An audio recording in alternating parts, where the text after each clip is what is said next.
If we depend on every prophet that came, let's talk about every prophet that came before Jesus. All of them. Not one of them ever said that God had a son.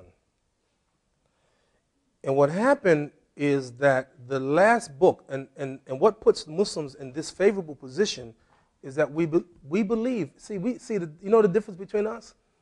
We believe in the gospel in its original form. And we believe in the Torah. So we believe that the Quran now has to make sure it has to clarify any mistakes. Let me show you what I mean. Brothers and sisters, Prophet Muhammad, peace and blessing be upon him, had a big job. And one of his jobs is that people are going to follow him and follow his sunnah very closely, follow his practices very closely. Therefore, how do Muslims describe the sunnah of the Prophet? 3 ways. Number 1, what he said. Whatever the Prophet said, this is a sunnah. The Prophet said it. Or number 2, what he did. And the third one is very interesting. What was done in his presence, and he didn't disapprove of it. It's part of his sunnah. So if someone, like now me, I love chicken. Man, I can eat chicken every day. I'm serious. All day long, I love chicken. Now, if someone was eating chicken in the presence of the Prophet, and the Prophet didn't say anything, I say, yeah.